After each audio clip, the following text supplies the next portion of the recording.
masing-masingnya masuk ke dalam peti. Kalau jawab salah tu tak bisi, agak tak sedap di hati. Assalamualaikum warahmatullahi wabarakatuh. Waalaikumsalam warahmatullahi wabarakatuh. Alhamdulillah, alhamdulillahi rabbil alamin, wa bihi nasta'in ala umuri dunya waddin. Wassalatu wassalamu ala asrafil anbiya'i wal mursalin wa ala alihi wa sahbihi ajma'in, amma ba'd. Bersyukur kita kepada Allah dengan mengucapkan alhamdulillah, dan bersalawat kita kepada Rasulullah dengan mengucapkan Allahumma salli wa sallim wa barik alaih. Assalamu alayka ya Rasulullah. Yang kami hormati pimpinan Baitul Quran DT Peduli Sumatera Barat, Bapak Fabian Andara Pratama. Yang kami hormati para donatur DT Peduli Sumatera Barat. Yang kami hormati musyrif-musyrifah Baitul Quran DT Peduli Sumatera Barat. Yang terhormat Wali Santri Baitul Quran DT Peduli Sumatera Barat. Yang terhormat para tamu undangan. Dan kami cintai banggakan sahabat Quran seperjuangan.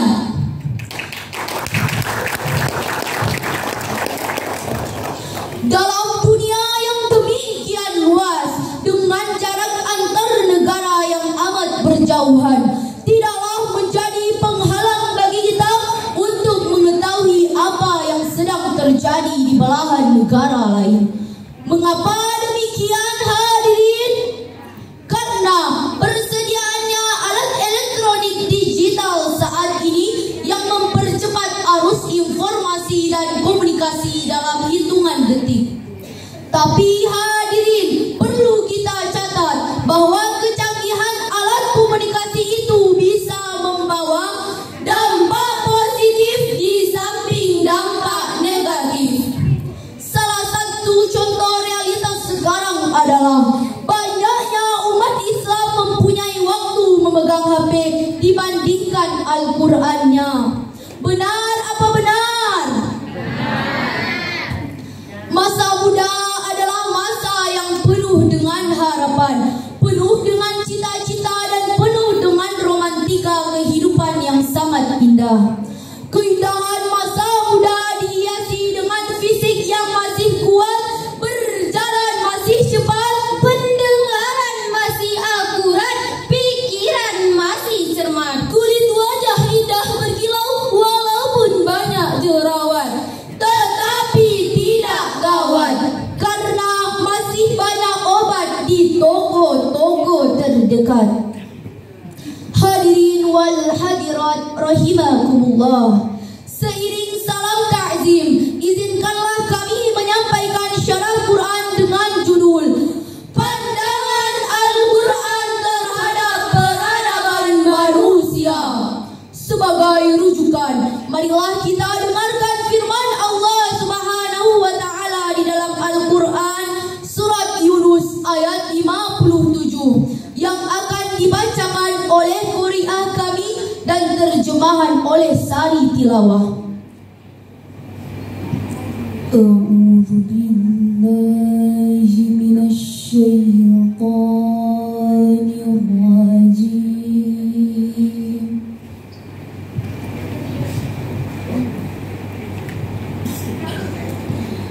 Bismillahirrahmanirrahim.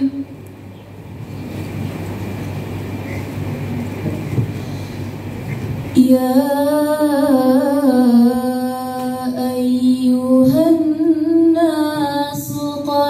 جاءتكم موعظة من ربكم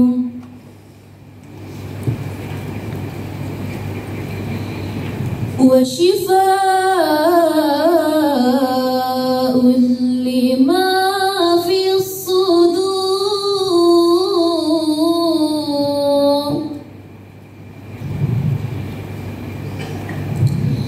وهدى ورحمة للمؤمنين.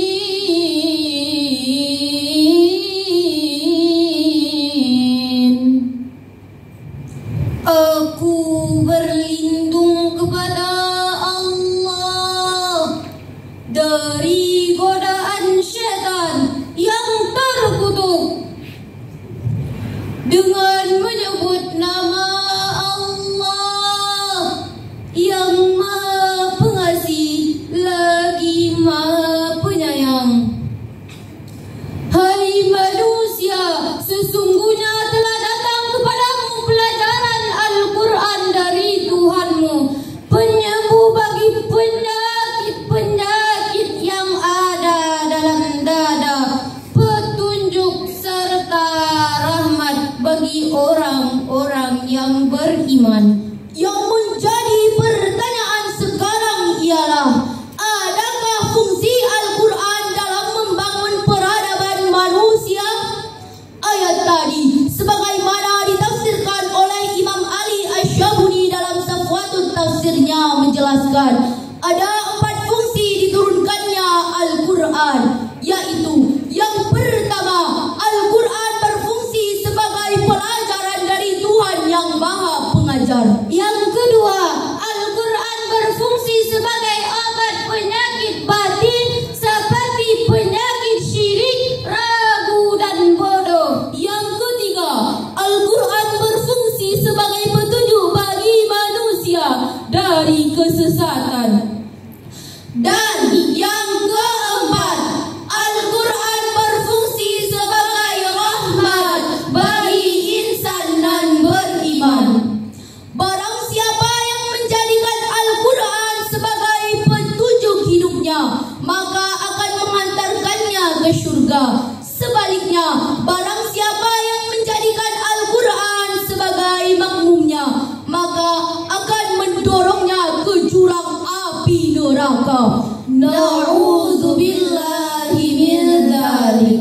Sejarah pun telah membuktikan bahwa kehadiran Al-Quran telah menyapu bersih seluruh jazirah Arab dari penyembah berhala, batu dan kayu yang kemudian digantikan oleh ajaran yang paling rasional, yaitu Islam, yakni Al-Quranlah sebagai petunjuknya. Allah Subhanahu wa ta'ala berfirman di dalam Al-Quran surat Al-A'raf ayat 96. Walau anna ahlal qura amanu wattaqaw lafatahna alaihim barakat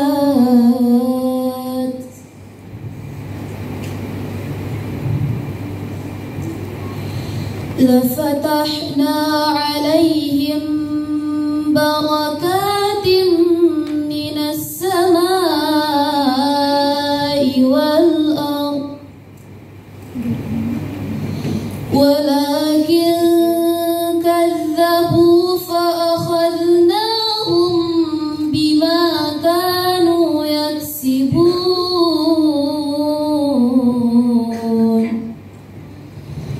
Sadaqallahul Azim. Sekiranya penduduk negeri-negeri yang beriman dan bertakwa telah kami bukakan kepada mereka keberkahan di langit dan di bumi, akan tetapi mereka mendustakan para rasul dan ayat-ayat Allah, maka kami siksa mereka atas perbuatannya. Selain membacanya agar kita bisa lebih dekat dengan Al-Quran menghafalnya. Banyak orang sering beralasan, aku tidak bisa hafal Al-Quran karena aku sibuk. Subhanallah, di hari kiamat nanti Allah akan hadirkan orang-orang yang lebih sibuk dari kita. Dia memiliki 10 orang anak dan dia berhasil mendidik anaknya menjadi hafiz-hafizah. Masya Allah. Berapa banyak orang yang memiliki 1-2 orang anak namun dia belum bisa mendidik anaknya. Apa alasan kita kepada Allah Subhanahu wa Ta'ala di hari kiamat? Apabila Allah bertanya kepada kita, kenapa kamu terlalu sibuk? Aku tidak memiliki waktu. Apa alasan kita kepada Allah Subhanahu wa Ta'ala jika berkata, aku tidak memiliki waktu untuk ke masjid?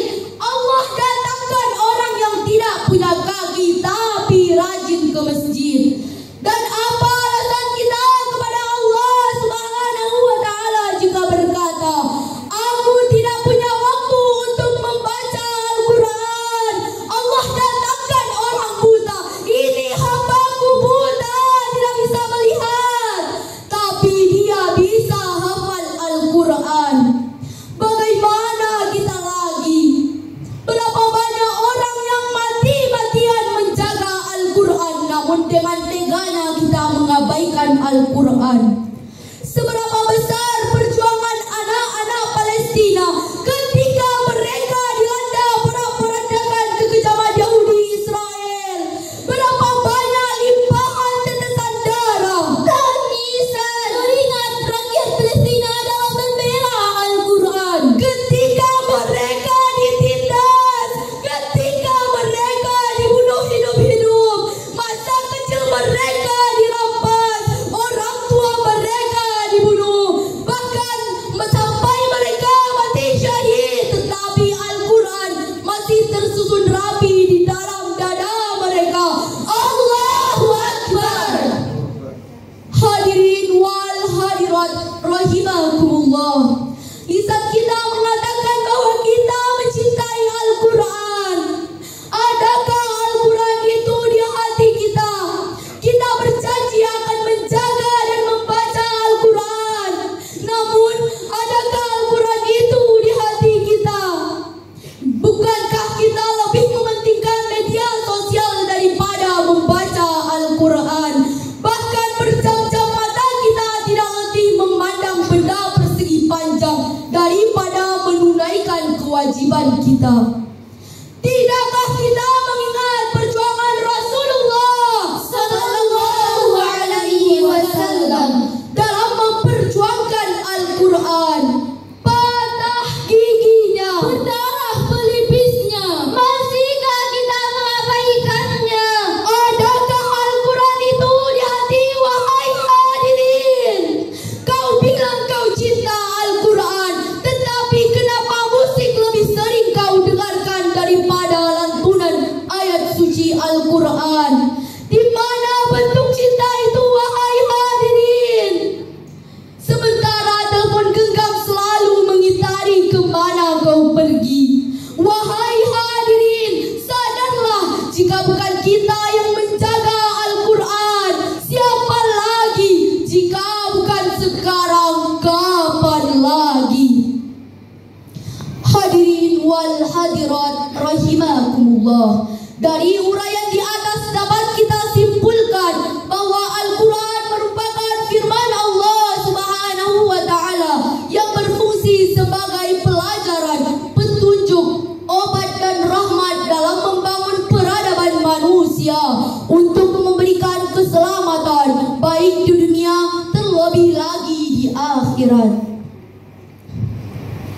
Maka dari itu, marilah kita satukan langkah bersama, satu hati, satu nadi, dan mimpi satu nadi, untuk menggenggam dunia dengan Al-Quran dan menuju ridho ilahi dengan bersamankan. Dari dedek kita mulai, dari dedek kita berjuang, dari dedek kita membangun peradaban dunia dengan generatif mulia. إلى اللقاء في وقت آخر. اهدنا الصراط المستقيم.